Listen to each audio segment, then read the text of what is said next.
The MLB Gambling Podcast on the Sports Gambling Podcast Network is brought to you by Running Fantasy. They bring new offer for new customers. Play just $5, gives $50 bonus funds. Use the promo code MLB SGPN.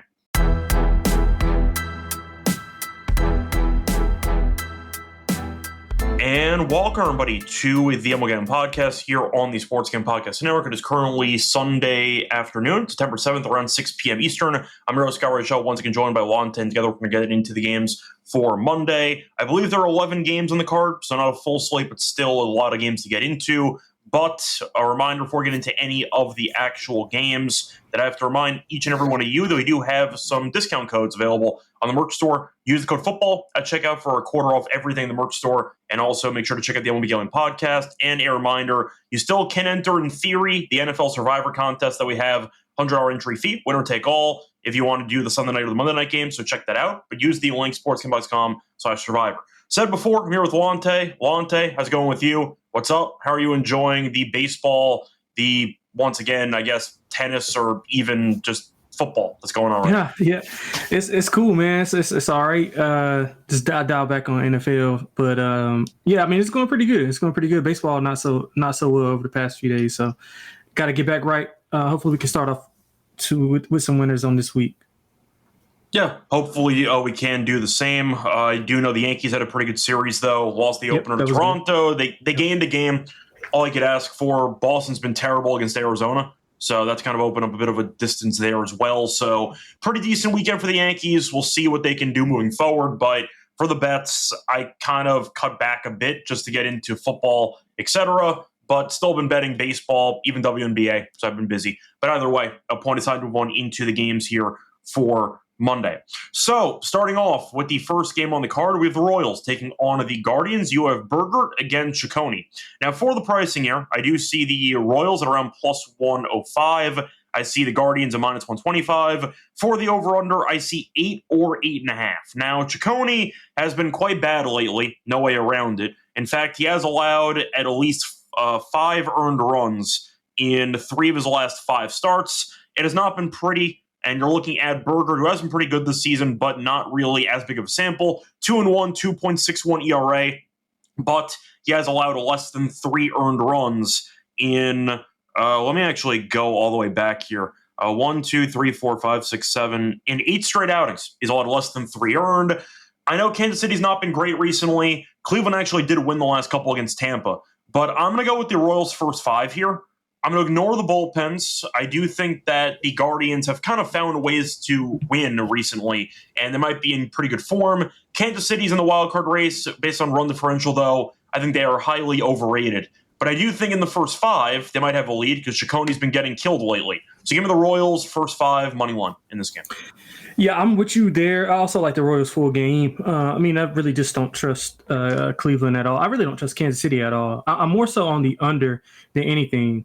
I mean, we saw Cleveland look good this weekend. I think they swept. They won 3 or 4 in Tampa. Well, not in Tampa, but they won 3 or 4 on the road. All low-scoring games. No teams. I did not see that coming, by the way. I thought Tampa would win that series, and good job by Cleveland. Yeah, I had Rasmussen today, and it did not work out at all. I mean, good game, but just didn't work out at all.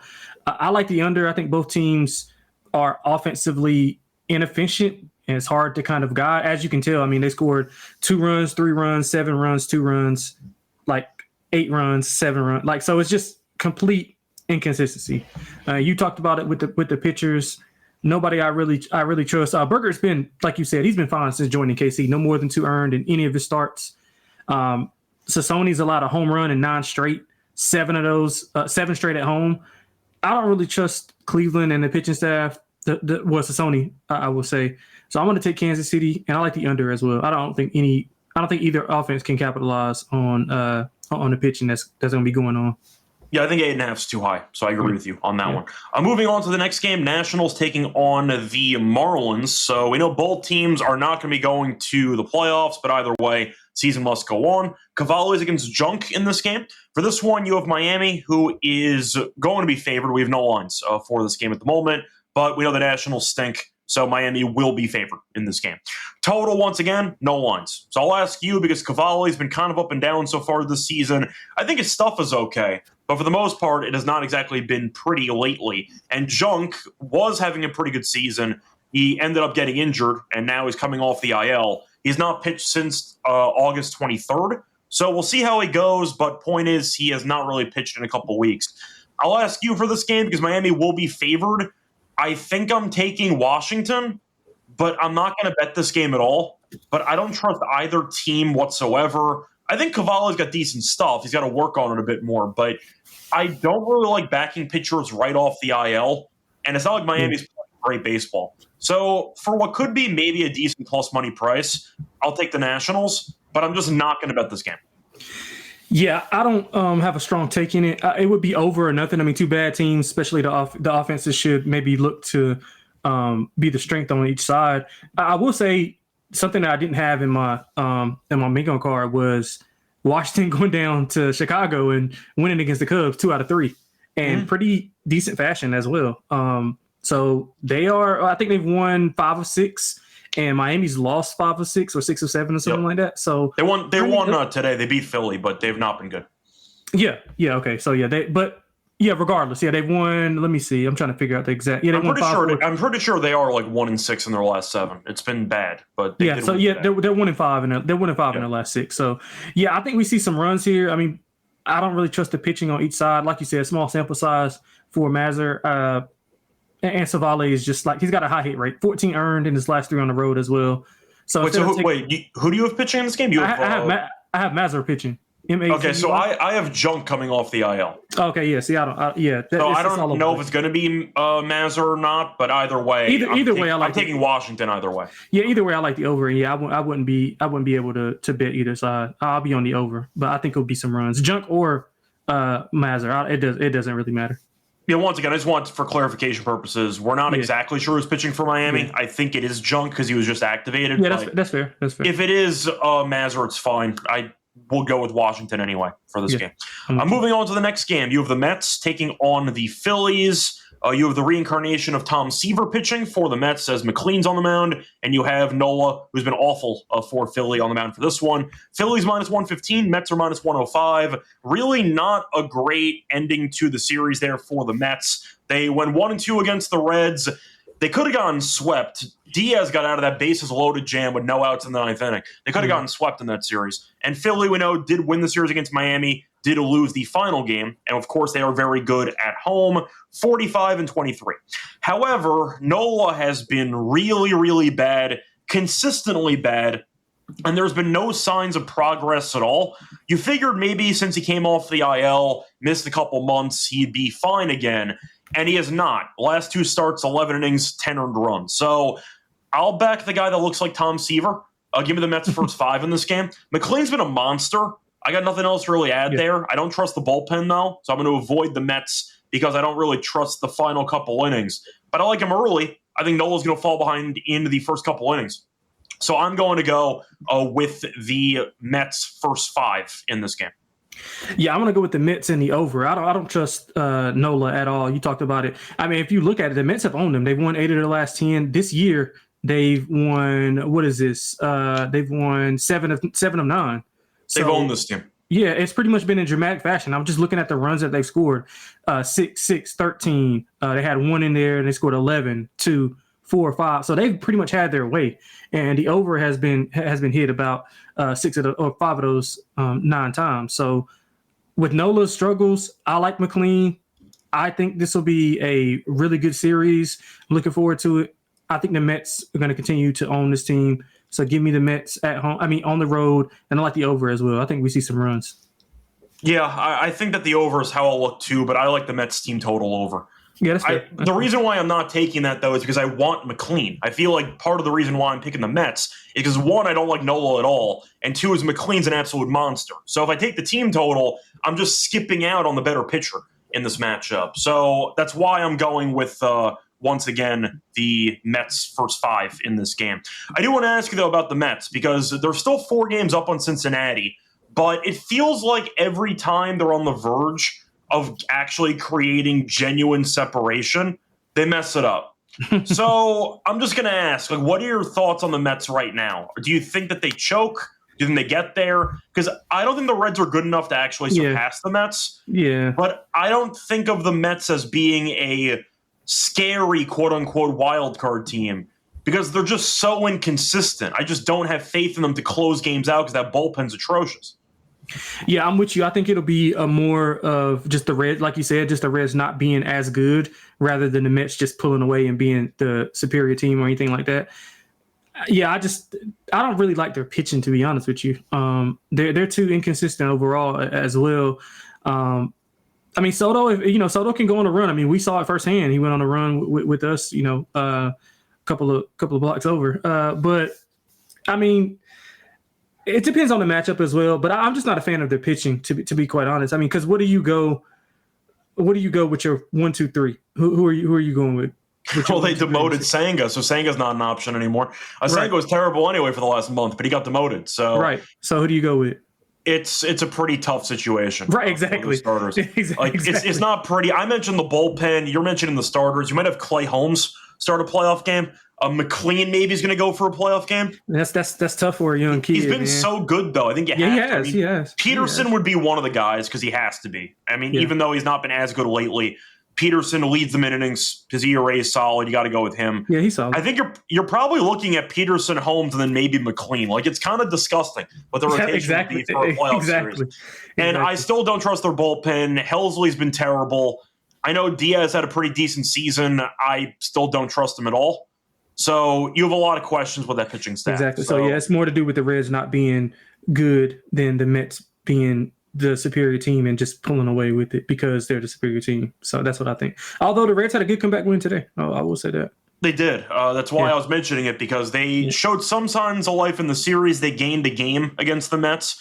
But at the same point, I just don't think the Reds are talented enough. So I don't think they're going to be able to catch them.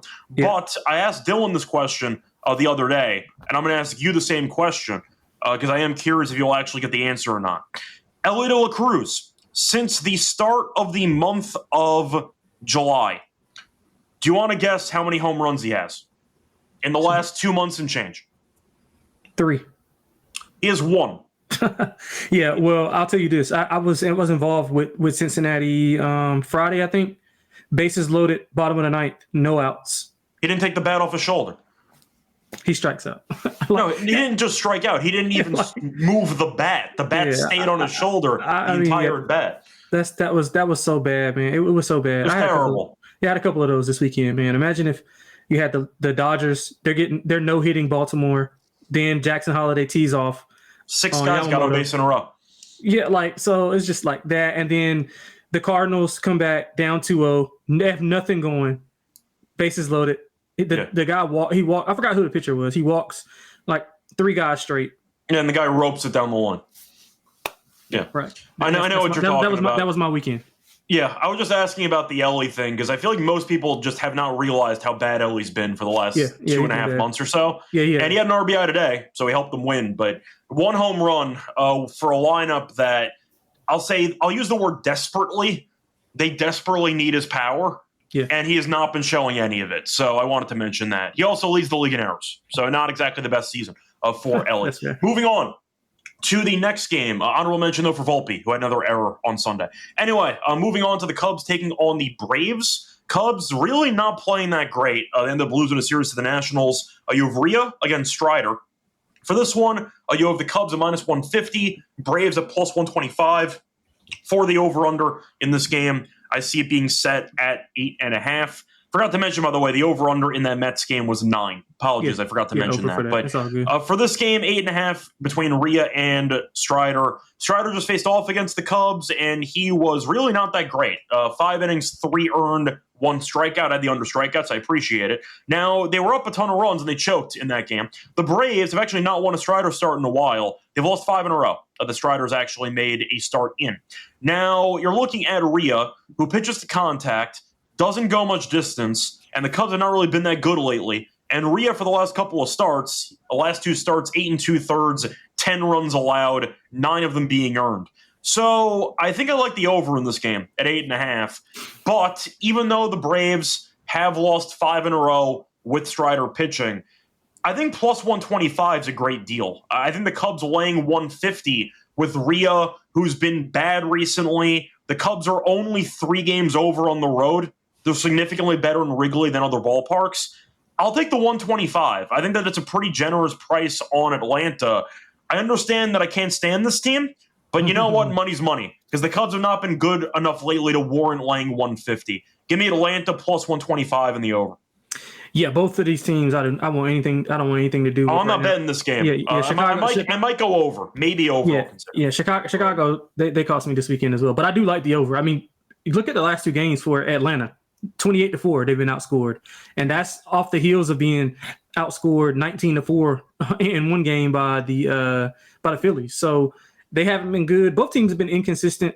I think Strider will pitch better at home. I mean, he just faced off against this team. They lost 6-7. I think he pitched pretty well. So we just saw this lineup September 1st, and it was a really good game. It went over the total. I think we see a similar outcome. Strider went 5 innings. Rhea went 4 innings. I think that's probably what you'll get here. So I think we see some offensive explosions. I would not be shocked if we see a similar score, 8-7, 7-6, something like that. So I like the over. Yeah. I'm with you. Strider really had no answers for Chicago. 1 strikeout the entire start. Yeah. I believe he struck out the leadoff batter and then never struck out another guy again. So I just think that it was definitely a good opportunity to potentially fade him again. Strider's strikeout stuff has been awful since he came back. So if you want to go for under strikeouts, decent angle. That's all I'll say. Moving on to the next game, looking at the Brewers taking on the Rangers. For this one, we have Quintana against we don't know. Now, Texas is actually a slight dog in this game, despite not knowing who's the pitcher. You have Milwaukee at minus 116 after taking care of business against the Pirates over the weekend. You have the Rangers at minus 102. Nice win in the series finale against Houston. Damn, Houston's not been good lately. But for Texas, they are 4 over now. They won 2 out of 3 against the Astros. Not playing great baseball, but a series win is a series win, and that's important. In September, of course. But I'll ask you, because we know Milwaukee's a freight train. They're 34 games over 500. They will probably win. I mean, they need 11 more wins. They will win 100 games, if we're being honest here. I mean, they have about, what are they at? They're at 144. They need to go 11-9. That's fine. 11 and wait. Let me actually see this. They have 18 games left. They need to go 11-7 to actually get to 100 wins, which I think is feasible, of course, for this team. Quintana, though, has been good. 11-5, 3.72 ERA. I mean, every Quintana outing's the same.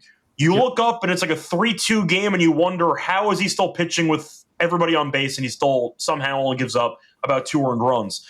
He lives dangerously, but you know what? He lives. So that's kind of how I would describe Quintana's pitching style. I'll ask you, because we have no pitcher for this game, for Texas. I'll go Milwaukee, but I don't feel great about it either way. But Milwaukee's too good. They should be a bigger favorite.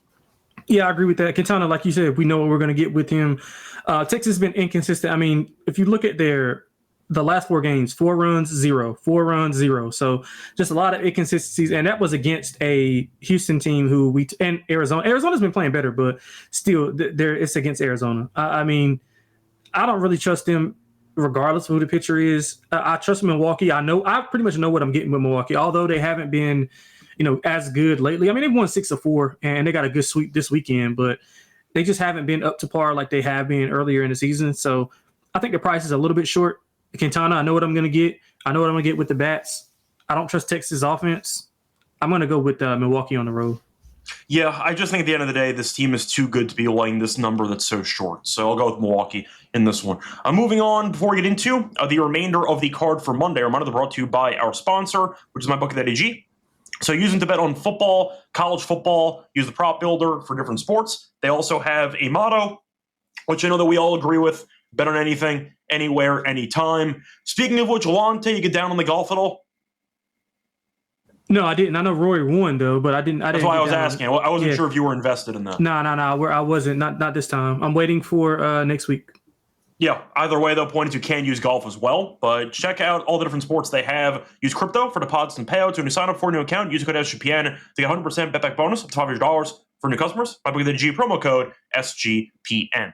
We're also brought to you by Rhythm. Check out their models for college football and for the NFL. They also have props for NFL. WNBA, smart signals, check it all out, but they also allow you to build your own model, and you have a reward system in place where you could potentially win a giveaway if you simply track your bets. So check out weekly cash prizes with the leaderboard system just for tracking your bets in the app. Track 5 bets of the same type for any model that you build, and you can win 1K. Once again, the plays do not even have to win. You solely have to hit the track bet button. That's it. That's all you have to do. Just hit 5 different bets, track them, and you can win 1K for a free giveaway. But a reminder, also check out the platform with a free week trial by using the promo link that we have with Rhythm. Use the link sportsgambling.com Rhythm to get your 7-day free trial.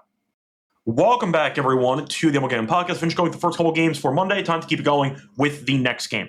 Moving on to the next matchup, looking at the game between the Twins and the Angels. A reminder that, once again, teams have to play 162, even though they really don't want to. But anyway, for this game, you have Woods Richardson against, we don't know, for the Angels. Angels minus 130, Twins are a plus 110. We might be at the point in the season. I know that the Rangers are still competing for something, but when you have a lot of teams that are playing out the dog days of summer and even fall with nothing to play for, we might get a bunch of unlisted pitchers for them because who cares? So we'll see what happens, but either way, for this game, we have the Angels being favored at around minus 130. Twins are about plus 110. For the over-under, I see 9 or 9.5 in this game. So the Angels are the better team technically by about 3.5 games. Congratulations. You're looking at Woods Richardson, who's been serviceable, going no length at all, but he tends to go about 4 and change 3 earned runs. That's kind of the experience for him. Who's pitching for the Angels? I don't know. But I'll ask you in this game because I think the Angels are the better team. Does that mean much? No. But they're 34 and 37 at home. I mean, the Twins are okay at home, but they're 16 games under on the road. I guess I'm going Angels. If you bet this game, maybe go to a meeting because I'm not going to bet this game, but I'll ask you because I don't really have any interest in this game or either team anymore in the season. Yeah, I actually like the Twins at the plus. I think it's a coin flip game, and if we're getting plus 120 on this. Historically, the Twins have owned the Angels. I mean, they won 9 of the last 10. They swept them this year. Actually, last month they swept them. They outscored them 21-5 in those games. Woods Richardson did go 5 1/3, and one of those starts they were laying 126 at home. So now we're getting like plus, and that was against Kikuchi. So now, I mean, we don't know who it's going to be, but like I think this is stealing right now with Minnesota. I faded the Angels this weekend because I thought that even though they own the Athletics, I thought that the prices were outrageous, and they got killed 27-8. Well, they're tied right. They're tied right now, but they got killed in the first couple games. Yeah, first 2 games. I'm sorry. Yeah, first 2 games, 27-8. So I don't think it'll be quite that bad, but I do like the Twins in this game. Yeah. Moving on to the next game, looking at the Reds against the Padres. Padres and the Dodgers. Feels like neither team wants to win the division. It's been a really ugly stretch for the Dodgers, especially after blowing a no-hitter with 2 outs in the 9th inning and then losing the game. The Padres, though, have somehow been arguably worse. They lost 5 in a row, then beat the Rockies. They're winning again today, so at least they're going to win 2 in a row. But it has been a pretty ugly stretch for the Padres. I believe now they are 1 game back of the Dodgers, but both teams have been really bad lately. Now, for the pricing, you have Votto against Darvish. So for this game, we have no lines for the game. San Diego will be favored because they're in Petco, so they're going to be favored in the game. Having said that, Votto, I know, got scratched last start, but I think he's solid. Darvish has been kind of up and down this season. He's been pretty good at home, but overall, he has really not had a great season. A 5.75 ERA.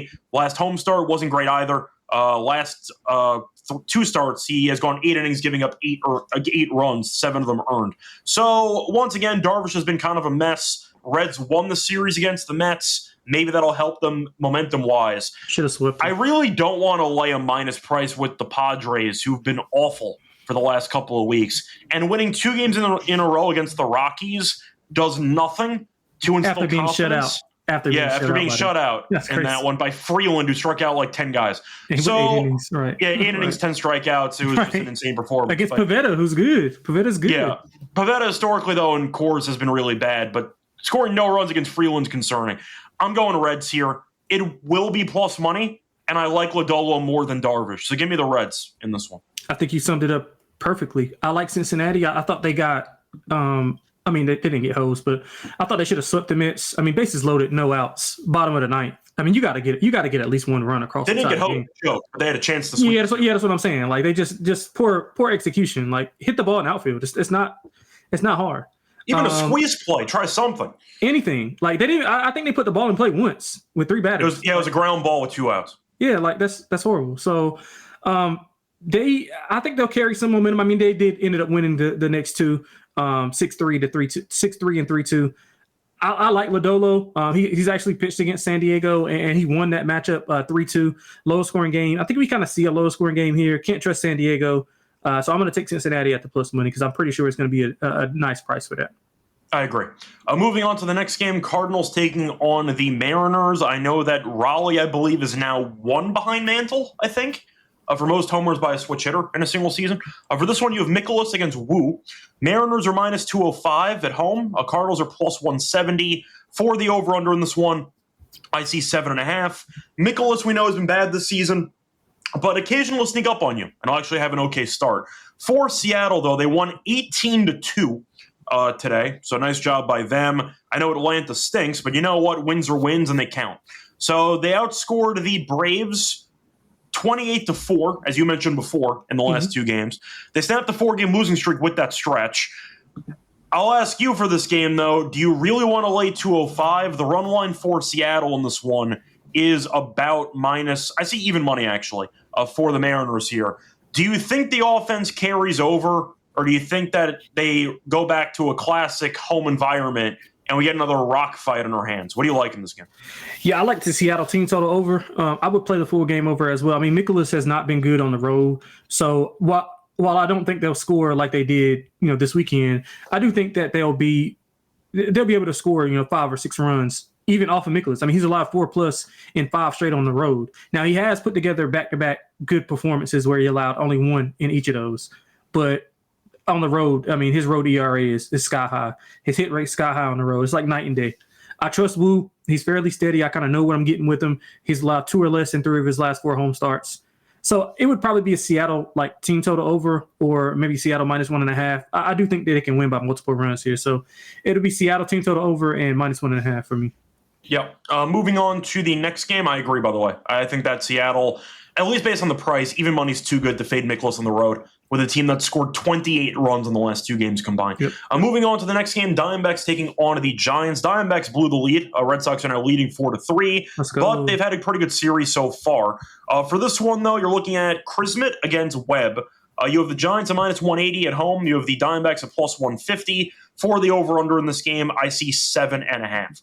Lonte, what do you like? I know that Arizona's been pretty good recently. They're still not a good team, but they're over 500. Same record as the Giants randomly, so good for them. Yep. Christmas been good, though. 2-0, 2.14 ERA. Webb has been, I'll put it this way, he's had a pretty good season. A much better first half than second half, as far as I'm concerned. Last 2 starts, 12 innings, 5 earned. So we'll see how he goes in this one. But what do you like in this game? Yeah, I like Arizona. I think the price should be a little bit closer. I thought that Webb should be probably around 135, 140. I mean, he's been solid, don't get me wrong, but his hit rate is up. And Arizona's hitting the ball pretty well. Chrismet, I really like. I mean, he's won his last 3 outings. He's had 2 or less in all 4 of his starts. He allowed 2 earned versus Milwaukee, which is a huge positive. We talked about how well Milwaukee has been offensively, and he went in there and pitched extremely well. San Francisco offense, nowhere near that. So I think in a more of a coin flip type of game, I think it'll be a kind of a mid 4-3 type of game, but I think Arizona could pull it out. So I'll take the plus 57, 58. I'll take. I see a 160 out there. Oh yeah, it's even better. Yeah, I'll take that. Would probably go over as well.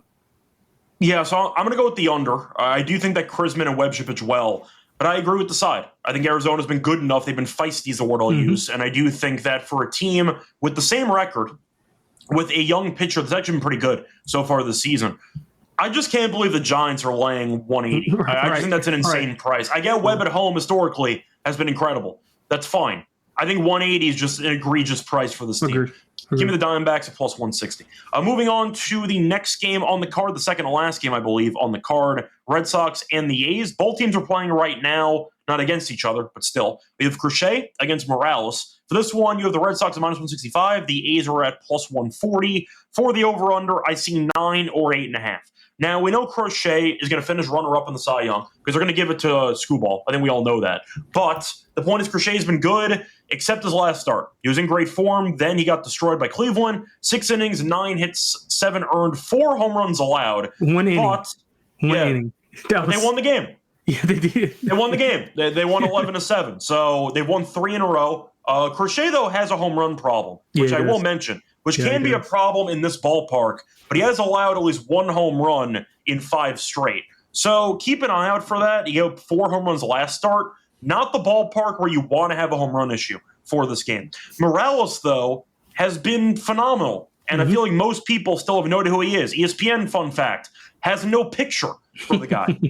But he's 3-0, a 1.59 ERA. Not going a ton of distance, but he's been, once again, going pretty well for a young pitcher. 5 2/3, 7 innings, 6 innings, 5 innings, but he has allowed he's allowed 4 earned runs in those 4 starts combined. So he's been very good so far, and the Red Sox might win the finale against Arizona. They have not been playing well on their West Coast trip. I get Crochet's really good. The Red Sox are -176, I see, on FanDuel. I see the A's at around +148. You know what? I'll swing for it. Hot take. Give me the A's at +148. Yeah, so I don't really have a take on the side, but if I had to play it, I would play the A's. The only thing I'm concerned about is Morales has been good, but this is the best. This is by far the best offense he's faced. And that is kind of an issue. And Crochet, the reason why I don't want to, slam dunk and take Boston is because of the home run problems. And if you can't navigate through that top of that lineup with the athletics, then it's going to be trouble. So I think we see runs. I'm going to go over. I would much rather have the Boston team total over, though. But if I had to play just something, it would be the over in the game because I think Boston will be able to score if Morales is overwhelmed by the offense of Boston. So I'll take the Boston team total over. Yeah, it's mostly just been the actual weekend series for Boston recently. They have lost 3 in a row. Once again, they're winning right now. Arizona does have first and second, 1 out in the 7th, so we'll see if they come back or not. But the point is Boston has just not played well, and Anthony's still in the IL, and he's been a very good young player for them, and that's a big loss. So I'll go with the A's. And a bit of a controversial take, I'll fade Crochet, who might give up some bombs, but I just think the price, kind of like what we said about Logan Webb, I just think for that game, the price feels too large. Give me the value on the dog there. Moving on to the last game, Rockies against the Dodgers. What are they, like -800? For this game, Dodgers are, I don't even know if we have a line. We don't have. We have Dollinger against we don't know. But I can tell you right now, it's going to be a massive price for the Dodgers. So I'll ask you because I feel like even though the Rockies are terrible, the Dodgers did beat the Orioles today. I mean, thank God they didn't get swept by Pittsburgh and Baltimore back-to-back. But they have lost 5 of their last 6. They've lost 7 of their last 9. They've been awful. I'll ask you for this one because I think Dollinger's not any good, but can I make an argument for the Rockies here? Like, can I make? You can, but I don't want to listen to it. It depends on the price, but I'll put it this way: what price would you need for the Rockies to consider a flyer? Is it 3-1 flat? Is it like 250? Like, what price do you need for a potential play on the Rockies? Yeah, depending on who's pitching for the Dodgers, like at least 285. Okay, at least 285. I can get behind that call. Yeah, at least 285, depending on who's pitching. But it's going to be no value in this game unless you're taking the Rockies. I would look at an over. Or Dodgers like 2.5 at home. Yeah, something like that. But even that might be juiced depending on who's pitching. So it's not a ton to break down here. It's going to be probably an over for me. I think the Dodgers might can score like double digits on Dollinger. I like the over, whatever the number is. That's my favorite play in the game. But for the sake of value, based on form right now, there's no way I'm laying with the Dodgers. I just no way. So no way. You can't do it. I can't. You can't do it. Yeah, so, I guess it's Rockies technically. If it's like 3, maybe 3 flat, I'd consider it, but probably a pass. I like the first 5. I would play the first 5 if anything. Yeah, I don't mind that. That's a potential play there. But either way, we like the over, whatever the number is for this game. I'm assuming since it's in LA, probably 8.5 or 9. Yeah. Safe guess? I would say 9. I would say 9 just because it's the Rockies. That's fine. Yeah, anyway, it's going to wrap it up for the card. Time to move on into our lock and dog picks. Before we get into the lock and dog, the reminder, they're brought to you by our sponsor, Earning Fantasy. You can do Best Ball Mania. Hopefully you signed up. A bit too late now. Season, of course, did start already. But hopefully you signed up. And if you missed it, try out for next year. $15 million in guaranteed prizes. So once again, check out Underdog Best Ball next year since you missed this year. But you can still use the platform even without the fantasy football attachment. Use the pick'em entries. You want to 500 times your money. And reminder, brand new offer for new customers. Play just $5. Get $50 bonus funds. Use promo code MLB SGPN. We're also brought to you by Novig, which is a sports prediction market, #1 in America, and it's an exchange. You'll get the best prices in the market. Novig's also available in 35 states, so make sure to check if it is legal in your state. Download the app, spend $5, and you'll get $50 free, no questions asked, if you use the code SGPN. Get on the action with Novig, promo code SGPN. Welcome back, everyone, to the MLB Gambling Podcast. Finish going through all the games for Monday. Time to move on into the lock and dog picks. Lonte, I'll let you go first as always. What's going to be your lock and dog for the show? Yeah, so let me just make sure that we got an updated price. By the way, update, Boston officially tied again. Arizona tied the game. Oh, damn. Just my luck. Yeah, I'm going to, for the lock, I'm going to take Quintana and Milwaukee. I mean, a lot of uncertainty, but if they're going to hang anything under 130 on the road with Milwaukee, I know it hasn't been playing well, but I don't trust Texas at all. I don't trust their offense. I know what I'm going to get with Quintana. Texas doesn't hit lefties that well either. So I think the price is a little short. It should be probably around like 135, 140. So I'll take the minus 115 for Milwaukee. For the dog, let's go with do I want Arizona? Let's go with a baby dog because I need to get back on track. Let's go with Kansas City plus 107 with Berger. I think Sissoni should not be laying anything. I don't care who it's against. All right. So for my lock on the show, a couple of things I was tempted by. I'm trying to see if they updated any lines or if we still have the same lines as before. Thought about maybe going with the over in potentially the Cubs game, which I thought about. I think I am going to go with that, actually, because Atlanta might get buried or we see Rhea struggle. Give me the over 8.5. Strider is not very good against them last time out. Rhea has not been good lately either, and he pitches the contact in general. Give me the over 8.5 at minus 110 as my lock in the Cubs and Braves game. For my dog, do we have a... No, Mets are favored in the first 5. That sucks. I was hoping they'd be like a slight dog, but I can't get away with that. So for my dog on the show, sorry, just trying to see what I can find, because I might be a game with no line. Thought about maybe going Washington. Maybe. A's I thought about, but no. Diamondbacks, I don't know if I trust them enough. They have been feisty lately, though. Yeah, you know what? I think I'll go for it, actually. I'm going to go with the Diamondbacks. I think plus 160 is a good price. They've been competitive lately. I think Webb has been fine. Christmas been great, though. And we're watching the Diamondbacks right now maybe have another comeback against the Red Sox today. I know it's different, home and road, but still, Arizona, you know what? They could have rolled over, and they have not. They've been really good lately. We'll see if they win right now, but they are 8-2 in the last 10. Could be 9-2 if they win today. So give me the good form at a good price at plus 160 as my dog. Now for the home run picks. Lonte, who do you like to go yard? Any thoughts? Yeah, my bad. I was on mute. But yeah, I'm gonna stay with my dog. I'm gonna go with my cousin Vinny to hit one tomorrow. He's got 4-game hit streak going. I think he's got 1 hit, 2 hit, 2 hit, 1 hit in his last 4.